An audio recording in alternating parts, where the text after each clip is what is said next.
Christmas மற்றும் புத்தாண்டு பண்டிகையை கொண்டாடுவதற்காக மக்கள் தங்கள் சொந்த ஊர்களுக்கு படையெடுப்பதால் கிளாம்பாக்கம் உள்ளிட்ட பல்வேறு இடங்களில் சாலையில் போக்குவரத்து நெரிசல் ஏற்பட்டுள்ளது. இதுகுறித்த கூடுதல் விவரங்களோடு இணைகிறார் எமது செய்தியாளர் சக்திவேல்.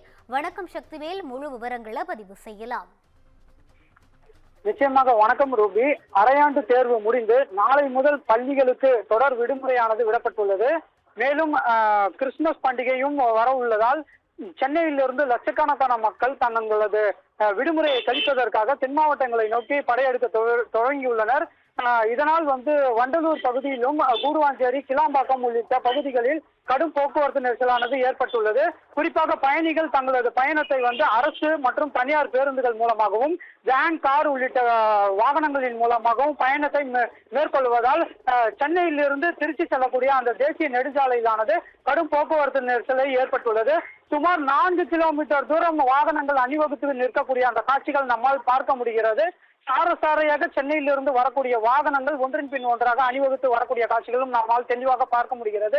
இதனால் வாகன ஓட்டிகள் குறிப்பிட்ட நேரத்திற்கு தங்களது பயணத்தை மேற்கொள்ளவில்லை என வருத்தமும் தெரிவிக்கின்றனர். கடும் போக்குவரத்து நெரிசல் காரணமாக ஆங்கே போக்குவரத்து காவலர்களும் நியமிக்கப்பட்டாலும் இந்த தொடர்ச்சியாக அதாவது வாகனங்கள் அணிவகுத்து வரக்கூடியதால் காவலர்கள் அந்த போக்குவரத்து நெரிசலை சரி செய்ய முடியாமலும் திணறி வருகின்றனர்.